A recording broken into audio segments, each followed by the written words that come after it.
Hello everyone, चलिए तो शुरू करते हैं आज की क्लास। तो आज बात करेंगे हम कॉन्स्टिट्यूशनल डेवलपमेंट के बारे में।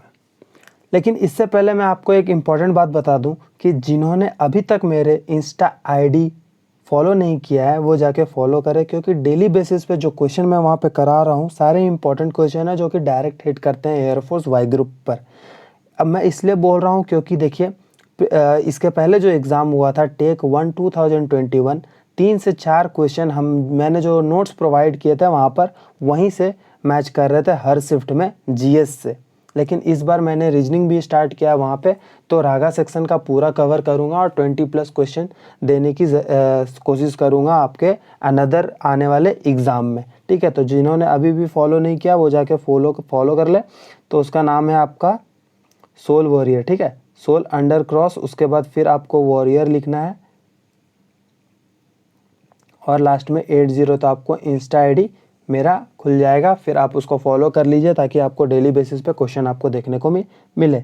तो देखिए आज जो हम लोग बात करेंगे कॉन्स्टिट्यूशनल डेवलपमेंट वन लाइनर, वो पार्ट 1 है। ठीक है, और ये पार्ट 1 में जितने भी मैंने था वो समझाने लायक नहीं है, क्योंकि सारे एक्ट है और डेट याद रखने के लिए है, बस आपको डेट याद रखना है। ठीक है, इसके बाद जब मैं पार्ट 2 लेके आऊँगा तो उसमें आपको बहुत अच्छे से समझाऊंगा और वो भी क्वेश्चन बहुत ज़्यादा इंपॉर्टेंट होगा। बट आज का जो बात है इंपॉर्टेंट है, वो भी आप देख लीजिए एक बार। चलिए, तो देखिए पहला क्वेश्चन आपको यहाँ पे दिख रहा होगा वन लाइनर का। एज पर regulating act 1773 the supreme court of India was established at Calcutta 1774। ठीक है, ये डेट याद रखिएगा आप। तो कौन सा एक्ट था? रेगुलेटिंग एक्ट था। ठीक है, सुप्रीम कोर्ट सबसे पहले एस्टैब्लिश कहाँ हुआ था? तो कलकत्ता में 1774 में कौन सा एक्ट था? रेगुलेटिंग एक्ट था। तो ये सब सिर्फ डेट है जो आपको याद रखना है। ठीक है, चलिए आइए नेक्स्ट का बात करते हैं। तो which act entitle Indians to be a part of administration? तो वो है charter act 1883।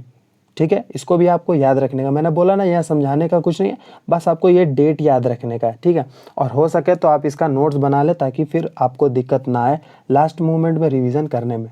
Which act allowed legislative council to discuss budget and ask question to executive?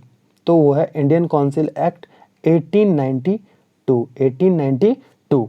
चलिए फिर अब बात करते हैं which act made Indian legislation bicameral? तो वो भी था गवर्नमेंट ऑफ इंडिया एक्ट 1990। देखिए act government of Indian act 1990, एक और एक्ट है 1930 करके है।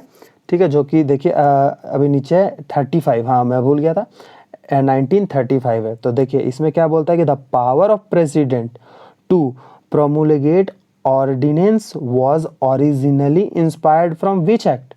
तो वही था, वो आपका कौन सा एक्ट था? 1935 था। तो गवर्नमेंट ऑफ इंडिया एक्ट था लेकिन 1935 वाला एक्ट था। चलिए यहाँ तक आपको समझ, इसको नोट कर ले तो ज़्यादा बेटर होगा। और ये सब सारे पीडीएफ अगर आपको चाहिए तो फिर आपको इंस्टाग्राम फॉलो करना पड़ेगा। समझ में आ गया होगा आपको? तो चलिए आप बात करते हैं आगे में। देखिए तो यहाँ पे आपको दिख रहा होगा कि क्या बोलता है कि dyarchy system was introduced by which act? तो गवर्नमेंट ऑफ इंडिया एक्ट 1990।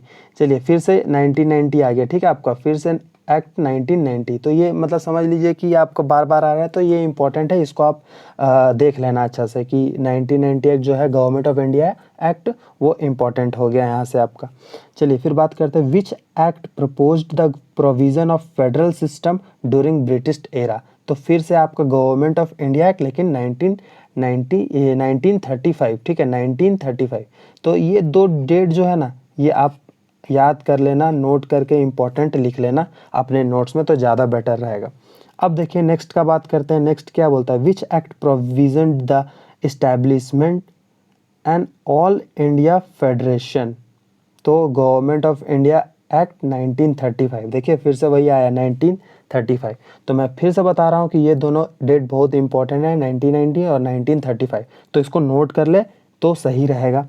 आगे बढ़ते हैं फिर से। Drafting constitution of India by a constituent assembly was proposed by? तो क्रिप्स मिशन। ठीक है, ये नॉर्मल क्वेश्चन है, क्रिप्स मिशन। ऐसा ही क्वेश्चन डायरेक्ट हिट करता है एयरफोर्स में। ठीक है, याद रखिएगा।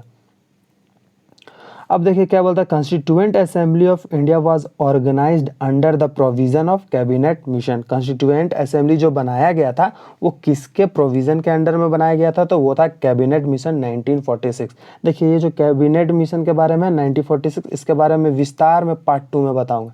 ठीक है, पार्ट 2 में विस्तार में बताऊंगा, जिससे आपको बहुत अच्छा समझ में आ जाएगा, फिर आप उसको कभी भूल नहीं पाओगे।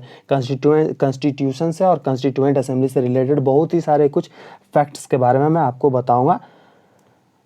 तब तक के लिए एक लास्ट पीडीएफ है, इसको भी आप देख लें तो अच्छा रहेगा, क्योंकि ये लास्ट है। और अभी जो मैं बताया ना कि जितने भी सारे डेट्स वाले थे मैं आज कंप्लीट करा रहा हूँ। पार्ट 2 में जितने भी समझाने वाला कंप्लीट कराऊंगा, जिससे आपका फिर ये मेकिंग ऑफ कॉन्स्टिट्यूशन या डेवलपमेंट ऑफ कॉन्स्टिट्यूशन आपका तुरंत ख़त्म हो जाएगा। चलिए अब बात करते हैं।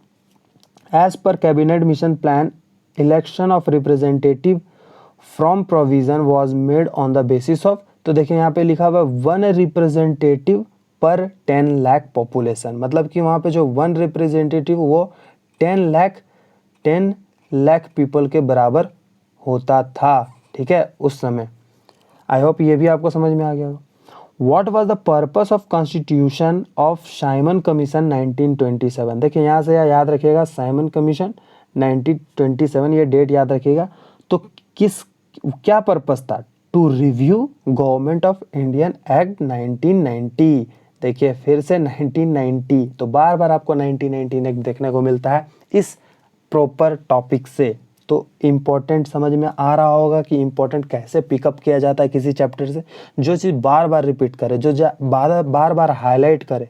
ठीक है, चलिए अब आगे बढ़ते हैं। तो देखिए यहाँ लिखा, when watch the first meeting of constitution, पहला मीटिंग कॉन्स्टिट्यूशन असेंबली का एक्ट कहाँ पे हुआ था? 19 दिसंबर में 1946 में हुआ था। 9 दिसंबर में 1946 हुआ था व्हेन। ठीक है, कॉन्स्टिट्यूएंट असेंबली का जो पहला मीटिंग हुआ था वो हेल्ड हुआ था 9 दिसंबर में 1946 में। कहाँ हुआ था? तो वो दिल्ली में हुआ था। ठीक है, वो बाद में बात करेंगे कहाँ हुआ था, कैसे हुआ था, वो पार्ट 2 समझाने का है, तो समझाऊंगा मैं आपको नेक्स्ट वीडियो में। Who was elected as the permanent chairman. ठीक है, अब देखिए permanent chairman of constituent assembly, constituent assembly का परमानेंट चेयरमैन कौन बना था? तो वो था राजेंद्र प्रसाद, डॉक्टर राजेंद्र प्रसाद जी थे, जो कि परमानेंट चेयरमैन सेलेक्ट किए गए थे। लेकिन उसके पहले जो टेम्पोररी थे वो सच्चिदानंद सिन्हा थे।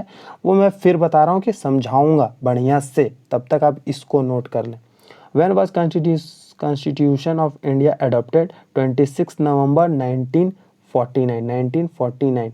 ये डेट याद रखिएगा, ये एग्ज़ाम में आया था इस बार एयरफोर्स एग्ज़ाम में आया था। तो आई होप ये भी आपको समझ याद रखने का चीज़ है, याद रख लीजिएगा, ताकि ऐसा क्वेश्चन आपको देखने को मिला जितना भी आज मैंने बताया है, ऐसे डायरेक्ट आपको एयरफोर्स वाई ग्रुप में देखने को मिलेगा, तो आप डायरेक्ट हिट करके आओगे। ठीक है, चलिए तो आज वीडियो को यहीं पे रोकते हैं, फिर नेक्स्ट पार्ट को जरूर देखिएगा, वो बहुत ज़्यादा इंपॉर्टेंट होने वाला है आप सभी के लिए। तब तक के लिए बाय, जय हिंद, जय भारत।